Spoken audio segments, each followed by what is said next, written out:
ప్రకృతి ప్రళయ బీభత్సాలు సృష్టించినప్పుడు రాజకీయాల పేరుతో ఒకరినొకరు పార్టీలు బురద జల్లుకోవడం వేరు, కొన్నిసార్లు తామే బురద తీసి నెత్తినేసుకోవడం వేరు. ఇప్పుడు రెండు పార్టీల్లో ఎవరు ఆ పని చేస్తున్నారు అనేది ఇక్కడ కీలకమైన అంశం. ఎవరికి వాళ్ళు చంద్రబాబు నాయుడు గారు చెప్తున్నది గత ప్రభుత్వం తప్పిదాల వల్లే ప్రస్తుతం రాష్ట్ర పరిస్థితి ఇలా తయారైందని చెప్పడం, లేదంటే ప్రస్తుత ప్రభుత్వం పూర్తిగా వైఫల్యం చెందింది అంటూ జగన్మోహన్ రెడ్డి గారు చేస్తున్న సంచలన వ్యాఖ్యలు. కారణం ఏదైనా లక్షల మంది తలరాతనైతే మార్చేశాయి ఈ వరదలు. నాటు పడవలు ఎలా వచ్చాయి, కొన్ని చోట్ల కొన్ని వాగుల్ని గండి కొట్టే ప్రయత్నం చేస్తున్నారు, అక్కడ కూడా మేము చాలా జాగ్రత్తగా ఉంటున్నాం అంటూ కంప్లీట్గా ప్రతిపక్షాన్ని ఒక పావుగా చూపించే ప్రయత్నం రాష్ట్ర ప్రభుత్వం చేస్తుందా, పూర్తిగా ఇది మానవ తప్పిదమే అంటూ లేనిపోని బురదని ఒంటికి రాసుకుంటున్నారా జగన్మోహన్ రెడ్డి గారు? ఇది అంశం మీద చర్చించే ప్రయత్నం చేద్దాం. సార్, తప్పిదాలు ఇక్కడ ఓకే, సాయం చేయాలి అని నేను మాట్లాడుకున్నాం, ముందు ఆ పనిలో ఉండాలి, అవి జరుగుతున్నాయి. ఒక పక్క ప్రత్యేకంగా మాట్లాడుతూ జగన్మోహన్ రెడ్డి గారి మీద, లేదంటే గత ప్రభుత్వ తప్పిదోనో వీళ్ళ వల్ల ఎలా జరిగిందనో, చంద్రబాబు నాయుడు గారు కూడా ముఖ్యమంత్రి హోదాలో ఉండి ఎంతో అనుభవం ఉండి ఆయన మాట్లాడిన మాటలు చూస్తే అది నిజంగా తప్పిదమేనా, లేదంటే నిజంగా గత ప్రభుత్వ వైఫల్యాలని ఎంతవరకు చూడాలి? ఇక్కడ మనం మన కార్యకర్తని సంతృప్తిపరచాలి, ఎదుటి కార్యకర్తలకి ఒక మ్యాథ్ ఇవ్వాలి. నిజాలు మాట్లాడకుండా ఉంటే అసలు విషయం డైవర్ట్ అవుతుంది. ఇప్పుడు అక్కడ లోపల ఉన్నటువంటి వాళ్ళకి మంచినీళ్ళు లేదు, ఆహారం లేదు, మందులు లేవు, గర్భిణులు అల్లాడిపోయారు, చివరికి అక్కడే డెలివరీ అయిపోయారు, పుట్టిన బిడ్డలు విలవెల్లాడిపోయారు. అక్కడికి కావాల్సినటువంటి ఎన్డీఆర్ఎఫ్ బృందాలతో పంపిస్తావా, ప్రత్యేక పడవలు పంపిస్తావా, స్పెషల్ ఇవి ఉంటారు మత్స్యకారులకి ట్రైనింగ్ ఉంటది, ఈత ఇసి కొట్టుకుని గజీతగాలని అట్లాంటి వాళ్ళని పంపించామని ఆహారం పంపించడము, ఇదేదన్నా చెయ్యాలి. అదేమన్నా చేశారు అక్కడ? అది చేయడం మానేసి సరే దాన్ని డైవర్షన్, ఇప్పుడు అవన్నీ లేక జనాలు బయటంతా అబ్బో అద్భుతం అన్నటువంటిది ప్రొజెక్ట్ అయింది. ఏది ఇతర రాష్ట్రాల్లో కూర్చుని చూసేవాడు, ఇతర దేశాల్లో కూర్చుని చూసేవాడికి టీవీలో చూసేవాడు. వాస్తవంగా ఒక్కొక్కడు బయటకు వచ్చాక చెప్పడం బిగిన్ చేశాక అర్థమైంది. ముందైతే సూపర్ రాత్రి పగలు మేలుకున్నారు, నిద్రపోవట్లేదు, అంత జనాలందరికీ కంటి నిండా నిద్రపోయే పరిస్థితి కల్పించారు, ఆయన మాత్రం నిద్ర లేకుండా ఈ టైప్ లో రాసుకొచ్చారు, బ్రేకింగ్ లేసారు, అన్ని అయిపోయి. తీరా చూస్తే అక్కడ అసలు పాయింట్ ఒక్కడికి కూడా ఏమి అందలేదు. ఇది మనం చెప్పట్లా, ఆంధ్రజ్యోతి 30% మందికి మించి అందలేదు అని చెప్తున్నాను. నేనే అక్కడ స్పాట్ నుంచి అబ్జర్వ్ చేసింది అదే. అధికారులు అందరూ ఉన్నారు అక్కడే, రోడ్డు ఒడ్డునే ఉన్నారు, వాళ్ళకి ఏం చేయాలి ఎవరికి గైడెన్స్ లేదు. ఎన్డీఆర్ఎఫ్ వాళ్ళని అడిగామనుకోండి, ఎవరినో కొట్టుకుపోతుంటే తీసుకురావాలి. రెవెన్యూ వాళ్ళని అడిగామనుకోండి, పైనుంచి ఇన్స్ట్రక్షన్ క్లారిటీ లేదండి. ఆహారం మరి ఏంటండి పరిస్థితి అంటే, పంపిస్తే మేము ఇస్తామండి. ఎవరు పంపించాలి? ఇదివరకు రెవెన్యూ డిపార్ట్మెంట్ ఆ పని చూసేది, ఇప్పుడు రెవెన్యూ డిపార్ట్మెంట్కి లేదు. ఇంకోటి ఈలోపు అదేదో కంట్రోల్ రూమ్ పెట్టారు, ఆ కంట్రోల్ రూమ్కి అక్కడ రాలేదు, ఇక్కడ మా వాళ్ళు చిక్కుపోయారు, అక్కడెక్కడ చిక్కుపోయారంటే వాళ్ళు ఏం చేయాలి? వాళ్ళు గైడ్ చేసి ఒక సిస్టమ్ ద్వారా సెట్ చేయాలి. అదేం చేయకుండా ప్రతి ఒక్కరికి ఎంఆర్ఓ నెంబర్ ఇచ్చేస్తున్నారు. అక్కడ వాళ్ళందరూ ఎంఆర్ఓ ఫోన్ చేస్తున్నారు, ఎంఆర్ఓ వాళ్ళ ఆఫీసర్ ఫోన్ చేసి అక్కడ తిండి కావాలని చెప్పే పరిస్థితి లేదు. లోకల్ గా ఉన్న రెవెన్యూ ఆఫీసర్ల నెంబర్లు ఇచ్చేస్తున్నారు, రెవెన్యూ ఆఫీసర్లకు వాళ్ళు ఫోన్ చేస్తున్నారు, వాళ్ళు నేనేం చేయమంటావని వాళ్ళని అడుగుతున్నారు. ఇక్కడ ఎవరిని తిట్టాలి? ఒక వ్యవస్థ అనేటటువంటిది ఇన్ని సంవత్సరాలు, 78 ఏళ్ల స్వతంత్ర భారతంలో, 72 సంవత్సరాల ఆంధ్రప్రదేశ్ రాష్ట్రంలో మనం అవగాహన లేమా? మనకి అంత దారుణంగా ఉన్నామా? ఎన్ని ప్రకృతి వైపరీత్యాలు చూసాం? అసలు ఎంత సింపుల్. నేనే కనీసం కొన్ని వందలు కవర్ చేసుకుంటా. వరదల్లో జరగాల్సిన పని ఏంటి? ఫస్ట్ పునరావాస కేంద్రాలకి తరలింపు లేదు, అకస్మాత్తుగా వచ్చి పడింది, వెంటనే వాళ్ళని తీసుకెళ్లేటటువంటి రెస్క్యూ. ఒకటి కొట్టుకుపోయే వాళ్ళని రెస్క్యూ అంటాం, ఇంకొకటి ఎవాక్యుయేషన్ అంటాం, అక్కడ చిక్కుబడిపోయినటువంటి వాళ్ళని రక్షించి తీసుకొచ్చి శిబిరాల్లో ఉంచడం, వాళ్ళకి అక్కడ ఆహారపు ఏర్పాటు, ఆ తర్వాత ఎన్ని రోజులు ఉంటుందో అన్ని రోజుల పాటు కూడా ఆ ప్రాంతంలో శానిటేషన్ జాగ్రత్తగా చూసుకోవడం.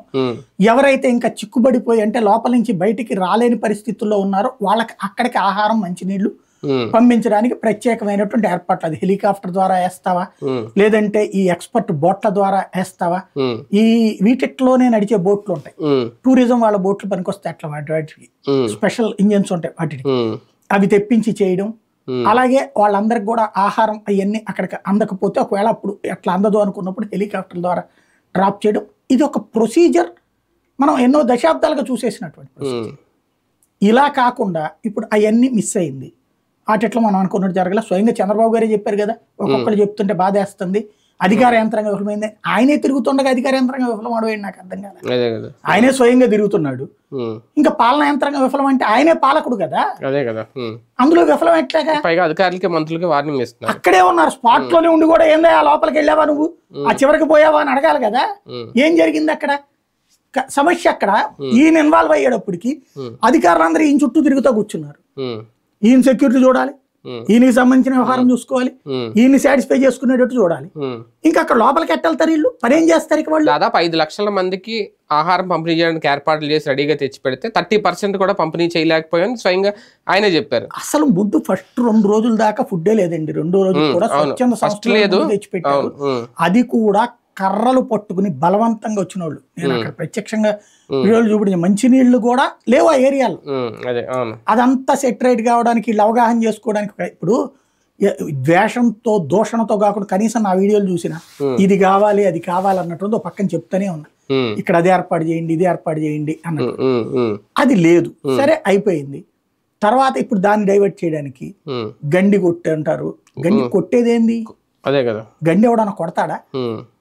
గండి కొట్టడం అనేది ఎప్పుడంటే ప్రొక్లైనర్లు తీసుకెళ్లి కొట్టాలి. ఇప్పుడు కొన్ని వాగులు గండిపడి నీళ్లు ప్రవాహం వస్తుంది మళ్ళీ అనేది ఆయన ముందే చెప్పింది ఏంటంటే కొన్ని చోట్ల వాగులకి గండి కొట్టి కుట్ర చేస్తున్నారు నీటిని మళ్ళీ ఇటు పంపించడానికి. కాల్చిపడి ఎవడొద్దన్నాను నేను, కాల్చిపడి గండి కొట్టేది ఏంది అసలు? అదేమన్నా పెన్నును పేపర్ ఆ చిల్లి పెట్టడానికి. అదే కదా, గండి కొట్టాలంటే ప్రొక్లైనర్లు ఉండాలి. అది చుట్టుపక్కల వాళ్ళందరూ నిద్రపోతుంటారా ఏంటి? చూస్తూ ఊరుకుంటారా ఎవడన్నా? అందులో కొట్టి ఏం సాధించాలి నాకు అర్థం కాదు. వెదవాడిని ముంచితే వాడికి ఏం ఉరుగుతుంది? పోనీ జగనే చేయించాడని చెప్పి వీళ్ళు ప్రచారం చేద్దాం అనుకున్నారు. కొడితే జగన్కి ఏం ఉరుగుతుంది వెదవాడని ముంచితే? పోనీ అమరావతి దగ్గర గండి కొట్టారని కిందసారి చెప్పారు, బానే ఉంది. అప్పటికి నువ్వు ఇప్పటికేంటి తేడా? అప్పుడు అమరావతికి గండి కొట్టారన్నారు, ఇప్పుడు ఏం చెప్తున్నారు? వీటికి తేడా లేదా? అప్పుడు జగనే గండి కొడతాడు, ఇప్పుడు జగనే గండి కొడతాడు. ఇప్పుడు గవర్నమెంట్ లో ఉన్నాడు, ఇప్పుడు ప్రతిపక్షంలో ఉన్నాడు, జగన్ గంటలు కొడతా కూర్చుంటాడు అనమాట. వీళ్ళేమో నిద్రపోతా ఉంటారు అనమాట. అదొక విచిత్రం. రెండో పాయింట్ ఏంటంటే అక్కడ జరిగింది ఏంటి? ఇతను అన్నది మ్యాన్ మేడ్ మిస్టేక్ అన్నటువంటి దానికి అతని అర్థంతో చెప్పాడు నాకు తెలియదు. నేనైతే అది మానవ తప్పిదం అంట. ఎట్లాంటి మానవ తప్పిదం అంటే, నీకు వాటర్ పైనుంచి వస్తుంది, ఇరిగేషన్ వాడికి తెలీదా? నిద్రపోయాడు ఇరిగేషన్ వాడు, ఎంత నీళ్ళు వస్తుందో తెలియదా? పైనుంచి వస్తున్నప్పుడు ఎటు పక్కన గేట్లు తెరయాలో తెలీదా? VTPS వైపు నుంచి ఆ నీళ్లు పోతాయి, బుడమేరు నీళ్లు. అంటే అక్కడ అధికారుల మధ్యన సమన్వయం లేదు.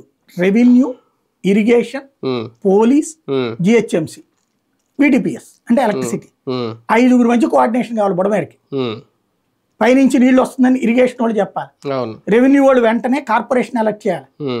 ఆ కార్పొరేషన్ వాళ్ళు ఇక్కడ ఉన్నటువంటి ఆ VTPS తో మాట్లాడి ఆ నీళ్లు అటు పక్కకు పోయేటట్టు చేయాలి. ఇది ఎక్కడా సమన్వయం లేదు. దాంతోపాటు VTPS లో ఎక్కడైతే ఆ కాలువ దగ్గర చిన్న కాలువ అన్నప్పుడు అంత వాటర్ ఫ్లో ఇది తట్టుకోగలుగుతుందా? ప్లస్ గేట్లు వేసేసి ఉన్నాయి. ముందే గనక నీళ్లు తరలించి పంపించేసి ఉన్నారు అనుకోండి, ఖాళీగా ఉంటుంది గేట్లు, ఈ రాగానే ఇది అవుతుంది. అయితే ఆ నీళ్లు ఇక్కడికి వచ్చేలోపు ఇక్కడ VTPS వర్క్ ఆగిపోతుంది, ప్రొడక్షన్ ఆగిపోతుంది. అది ఎవరు ఒప్పుకోవాలి? విద్యుత్ శాఖ మంత్రి ఒప్పుకోవాలి, విద్యుత్ శాఖ డిసిషన్ తీసుకోవాలి. ఈ అన్నిటి మధ్యన ఎవరికి సమన్వయం ఉంది? డిజాస్టర్ మేనేజ్మెంట్ మినిస్టర్ ఎవరు? ఇరిగేషన్ మినిస్టర్ ఎవరు? మినిస్టర్ లెక్కల దీనికి ఆ సెక్రటరీలు ఉంటారు సంబంధిత శాఖలు. Revenue secretary, disaster management secretary, అట్లాగే దీనికి సంబంధించినటువంటి ఇరిగేషన్ సెక్రటరీ, కరెంటు విద్యుత్ శాఖ సెక్రటరీ, వీళ్ళ నలుగురు సమన్వయం చేసుకుంటే పని అయిపోతుంది. ఎవరికి వాళ్ళు మాకేం సంబంధం లేదన్నట్టున్నారు. అక్కడ ఏమైంది? వాటర్ అక్కడ స్టాగ్నేట్ అయిపోయింది ఆ గేట్లు తెరవకపోయేటప్పటికి. అదెందుకు? VTPS కు ప్రాబ్లం వద్దని తెరవకపోవడం వల్ల దాని ఇంపాక్ట్ ఏమైపోయింది? వెనకాల ఒక్కసారిగా పొట్ట ఉబ్బిపోయినట్టు ఉబ్బిపోయింది. ఉబ్బిపోయినప్పుడు నీరు పలం ఎరుగు నిజం దేవుడు ఎరుగు కొట్టేసింది అది. సరే, అది ఒక పక్కన అయ్యింది. ఓకే, అది ఒక ఆస్పెక్ట్. ఏం చెప్పింది? రెండోది, మరి నువ్వు ఆయనే స్వయంగా తిరుగుతుండగా 10 గంటలు ఎట్లా పడ్డాయి ఏలూరు కాలువ కింద, బుడమేరు కాలువ కింద? అక్కడెక్కడ మరి ఎవరు కొట్టారు వచ్చి? మన వైఫల్యాన్ని కవర్ చేసుకోవడానికి సాధారణమైనడికి భాష అంతా అర్థం కాదు. కొట్టించేసాడంటే జగన్ గడ వేసేసి ఉంటాడంటాడు, అటు రాక్షసుడు రాడు, ఎట్టంటాడు. అంటే మనం ఒకళ్ళని ఇదివరకు ఎన్టీ రామారావు గారి గురించి ఎట్లయితే నెగిటివ్గా ప్రొజెక్ట్ చేసామో ఇప్పుడు ఇప్పుడు ఇతని గురించి అట్లా నెగిటివ్ ప్రొజెక్ట్ చేసేస్తున్నాం. ప్రతిదానికి అతనే కారకుడు ఒక విలన్ గా చూపించే ప్రయత్నం చేస్తూ ఏంటి ఇదివరకు రాజశేఖర రెడ్డి ఎక్కడ ఇదే జరిగినా రాజశేఖర రెడ్డి అని ఎట్లాగైతే ఒక క్యారెక్టర్ అసాసినేషన్, వ్యక్తి క్యారెక్టర్ అసాసినేషన్ అన్నట్టు. మన తప్పులన్నీ కవర్ కావాలంటే ఒకరిని దొంగను చూపెట్టాలి, ఒక బూచిని చూపెట్టాలి. ఆ బూచోడిగా చూపెడుతున్నారు అనమాట. ఆ బూచితనంతో ఇప్పుడు అతను అన్నది మ్యాన్ మేడ్ మిస్టేక్ అంటే అది విషయం. మ్యాన్ మేడ్ మిస్టేక్ అక్కడ అదే కాకుండా శనివారం సాయంత్రం 6:30కి అక్కడ గండిపడింది. రెండోది 7:30కి ఏం పడింది శాంతినగర్ దగ్గర, ఎక్కడ కోనపల్లి దగ్గర. అక్కడ పడ్డప్పుడు ఇక్కడికి రావడానికి ఎంత పడుతుంది time? 5 to 6 hours minimum. Maximum రెండో రోజు ఉదయం 7-8కి వచ్చింది ఉడా కాలనీలోకి వాటర్. అంటే దాదాపు 10 గంటలు పట్టింది, 12 గంటలు పట్టింది. ఈ లోపు ఎలక్ట్ చేస్తే అందరూ పరిగెత్తుకుని రోడ్డు మీదకి వచ్చేవాళ్ళు, ఎవరి దారాలు చూసుకునేవాళ్ళు, సామాన్లు పైన పెట్టుకునేవాళ్ళు, జీవితకాలం దేవుడు అనుకునేవాళ్ళు కదా. అది ఎవరు ఫెయిల్యూరు? అది కూడా జగన్ చెప్పొద్దని చెప్పాడా ఎవరికైనా? మీరు చెప్పాకండి మేము గండి కొడతాం, మీరు ఎవరికి చెప్పాకండి చంద్రబాబు చెప్తే ఆయన కాంప్రమైజ్ చేశారు పోనా పని. అప్పుడు పోయి నిద్రపోయారా? ఏ డిపార్ట్మెంట్ నిద్రపోయింది ఆ టైంలో? అక్కడ ఇది కదా సమస్య. నాటు పడవలు ఎలా వచ్చాయి అనేది కూడా ఆయన రేజ్ చేసిన పాయింట్. అందులో కూడా ఏమైనా రాజకీయం ఉందా? దాని మీద ఎంక్వైరీ చేస్తాం అది అంటున్నారు. కానీ నాటు పడవ ఇసుక తవ్వేదే కదా. అవును, నేను ఇంతకుముందు కూడా మనం మాట్లాడుకున్నాం, ఇసుక అక్రమ తవ్వకాలు ఎప్పుడు జరుగుతానంటే ఎవడ అధికారంలో ఉన్నా యజమాని మారతాడంతే, పేరుకు మాత్రమే పోచుకోలు కబుర్లు చెప్తుంటారు. అప్పుడేమో గవర్నమెంట్ 750 కోట్లు అన్న వచ్చేయి, వీళ్ళు ఫ్రీ అని చెప్పేసి మామూలుగా యాజ్ పర్ ఎన్జిటి ఏం చేయాలా? ఇసుక కూలీలతో తవ్వించుకోవాలి, నదీ పరివాహకంలో తవ్వకూడదు. ఏది మిషన్లతో, నదీ పరివాహకంలో చేసేటప్పుడు పుడికి తీత కూలీలతో మాత్రమే చేయించాలన్నది రూలు. దాని కారణంగానే జగన్ నా మధ్యన ఆపింది, ఏది సుప్రీంకోర్టు దాకా వెళ్ళినా కూడా మీరు ఇది యంత్రాంగం. మరి ఇప్పుడు తవ్వుతున్నది అది మిషన్లతోనే కదా, ప్రొక్లైనర్లు లేకపోతే ఇంకో రకమైన మిషన్లు పట్టుకెళ్ళి చేస్తారు కదా, హైడ్రాలిక్ మిషన్స్ ఏ పట్టుకొని దాంతో లేపుతా ఉంటారు వాటిని. అవి పడవల ద్వారానే జరుగుతాయి. అంటే ఇసుక అక్రమ రవాణా వాస్తవం స్టిల్ నౌ అనడానికి సాక్ష్యం ఆ బోట్లు. జరుగుతోంది ఇసుక అక్రమ రవాణా ఇప్పటికి. ఎందుకంటే మొన్ననే ఏమన్నారు చంద్రబాబు గారు అధికారంలోకి వచ్చాక, ఇప్పుడు వరదలు వస్తాయి, ఇప్పుడు కాదు బయట స్టాక్ పాయింట్ లో ఇసుకంతా అమ్మేద్దాం, తర్వాత ఈ వరదలు వెళ్ళిపోయాక ఆ స్టాక్ తెద్దాం అని చెప్పారు, ఏర్పాటు చేద్దాం, ఈ లోపు ఒక ప్రణాళిక తెద్దాం అన్నారు. అంటే ఇప్పుడు అర్థం ఏంటి? దాంట్లో పేరుకి ఆ మాట ఆయన అన్నారు కానీ కింద ఇసుక తవ్వేస్తున్నారు అన్నానికి సాక్ష్యం అది ఆ బోట్లు. ఎప్పుడైతే వరద వస్తున్నప్పుడు ఎక్కడ పెడతారు? ఇది ఏమన్నా సైకిలా తీసుకెళ్లి పైకి ఎత్తి పెట్టుకోవడానికి? పడవ ఎక్కడ పెట్టుకుంటారు? ఇంజన్ తీసుకుని వెళ్ళిపోతారు, దీన్ని కట్టేసి వెళ్తారు అంతే. అవును, ఇంజన్ ఇంజన్ తీసుకెళ్ళిపోతారు. ఎందుకంటే ఇంజన్ తో సహా వెళ్ళిందంటే గుద్దిందంటే ఇంకేం లేదు, పెను ప్రమాదం జరుగుతుంది. కాబట్టి ఇంజన్ తీసేసి అక్కడ పెట్టి కట్టేస్తారు, మంచి కొబ్బరి తాళ్లతో వాటితో కట్టేస్తారు. వాటర్ ఆ ఫోర్స్ కి 11.5 లక్షల క్యూసెక్కులు వాటర్ ఎంత స్పీడ్ లో వస్తుంటది అది. దానికి ఇదేంటి కొండలనే పిండి చేసేస్తుంది. కాబట్టి అది వచ్చేసింది, ఈ లాక్ వచ్చేసింది. మొత్తం ఒకటి కాదు 5 బోట్లు, 5 బోట్లు కలిపి గుద్దినాయి. అప్పుడు జరిగింది కూడా అదే. చంద్రబాబు కానీ రాజకీయ విమర్శల్ని రెండు పార్టీలని అంటే ఈ సమయంలో అవసరమా? రెండు పార్టీలు తప్పుపట్టేలాగా ఉన్నాయా? అంటే ఈయన కూడా ఏదో ₹1 ఎంత విరాళం ఇచ్చారన్నారు జగన్మోహన్ రెడ్డి గారు వాళ్ళంతా మాట్లాడి. మంత్రులు కూడా స్వచ్ఛందంగా ఎవరి కాళ్ళు ఇంత ఇచ్చుంటే బాగుండేదమ్మా. ఈ అనవసరమైన వ్యాఖ్యల మీద ఇక్కడ కూడా ఇంకా రాజకీయాలు మాట్లాడుకునే అవసరమైన టాపిక్ ని పక్కకు పెట్టేస్తున్నారు. ఇది అటెన్షన్ డైవర్షన్. ఇప్పుడు ఏదైతే నీ ఫెయిల్యూర్ కవర్ కావాలంటే, ఇప్పుడు ఈ వరద బాధితుల్లో తెలుగుదేశం అభిమానులు ఉంటారు, ఇద్దరు ఉంటారు, జనసేన అభిమానులు ఉంటారు, బీజేపీ అభిమానులు ఉంటారు, అందరూ ఉంటారు. ఇప్పుడు వీళ్ళందరూ కూడా ఇదంతా జగన్ గారు అంటారా చేసింది, మనం మన ఏరియా ముంచేసింది అని అటు వెళ్ళాలి. అది వాళ్ళు అనుకోవాలి. ఇక్కడ తిండి రాలేదు, నీళ్లు రాలేదు, ఇవన్నీ రాకుండా ఉండాలంటే అంటే రేపటికి నువ్వు ఒక టాపిక్ ఇచ్చేసి నువ్వు ఆ టాపిక్ మీద రిస్కెచ్ చేసుకుంటే నీ ఇది అసలు మర్చిపోతావు. పెద్ద దెబ్బ చిన్న దెబ్బ, పెద్ద గీత చిన్న గీత అంటారు అన్నమాట. చిన్న గీతకి వేస్తే పెద్ద గీత విలువ తెలుస్తుంది. కాబట్టి ఇప్పుడు ఇది చిన్న గీతకి వేస్తున్నారు అనమాట. అతని వల్లనే లేకపోతే ఇది వల్లనే లేకపోతే అతను వచ్చేస్తారు పవన్ కళ్యాణ్ అదే సరిగ్గా మెయింటైన్ చేయకపోవడం వల్ల బుడమేరు కాలువలు ఏం మెయింటైన్ చేస్తారు నాకు అర్థం కాల. కాలువలు మెయింటైన్ చేయడానికి అంటే ఆ ఎక్స్పాన్షన్ జరగాలి. అది చేసేసామని అది చెప్పినప్పుడు అక్కడ పోయి గట్లు కట్టారు. అవి కాలం అంటే ఎట్టాగే ఉంటది. సమస్య వాటర్ ని వదలకపోవడం వల్ల వచ్చింది. గేట్లు ఎత్తి వదిలితే సరిపోయేది. ఎప్పుడైతే వాటర్ ఓవర్ఫ్లో అవుతుందో అప్పుడు వెలగలేరు రిజర్వాయర్ వదిలేశారు. తప్పు మాది కాదు అని తప్పించుకునే ప్రయత్నం చంద్రబాబు గారి మాటలు కనిపించిందా? నేను వచ్చి 80 రోజులైంది, 84 రోజులైంది మా పరిపాలన మేము మొదలుపెట్టి, ఇదంతా మాకు ఎలా తెలుస్తుంది ఆయన నేను చేసిన వ్యాఖ్యలు? 84 రోజులు మేము ఎలా చూడగలుగుతాం? వరద ఏమన్నా 84 రోజుల క్రితం ప్రారంభమై ఇప్పుడు వస్తే, లేదా జగన్ హయాంలో 2 ఏళ్ల క్రితం ప్రారంభమై ఇప్పుడు వస్తే ఆయన మాట అర్హత ఉంటుంది. అదే ఆయన ఎన్నేళ్ళు ముఖ్యమంత్రిగా చేశారు? 14 సంవత్సరాలు. అంతకుముందు ప్రతిపక్ష నాయకుడిగా సరే, ప్రతిపక్షం తీసేయండి, అధికార పక్షంలో 24 ఏళ్ళు, ఇదే 14 ఏళ్ళు. తెలుగుదేశం అధికారంలో ఉంది 20 ఏళ్ళు. 20 ఏళ్లలో ఈ సమస్య తెలియదా? ఇప్పుడు వాగుందని రేపు పొద్దున పొంగితే అదేదో కొత్తగా వచ్చిన అప్రెంటిస్ ముఖ్యమంత్రి అంటే ఒక అర్థం ఉంటది. రేవంత్ రెడ్డి మాట్లాడాడంటేనో జగన్మోహన్ రెడ్డి మాట్లాడాడంటేనో ఒక అర్థం ఉంటుంది. కొత్త ముఖ్యమంత్రి కదా, ఇప్పుడు జగన్ హయాంలో ఎప్పుడు బుడమేరకు ఏం కాలేదు, రాజశేఖర రెడ్డి హయాంలో అయ్యింది ఒకసారి, మళ్ళీ జగన్ హయాంలో అయితే ఏం లేదు. కాబట్టి జగన్ హయాంలో జరిగితే అప్పుడు ఊరుకునే వాళ్ళం మనం, దాన్ని లేదు కదా. రెండవది తెలియదు అంటే అంతకంటే మూర్ఖత్వం లేదు. ఇంకోటి ఏంటంటే అక్కడ సమస్య అధికారుల సమన్వయ లోపం. చేతనైతే ఇందులో రాజకీయాలను పక్కన పెట్టి ఎందుకు మీరు సమన్వయం చేసుకోలేదు, సంబంధిత అధికారుల మీద చర్యలు తీసుకోండి.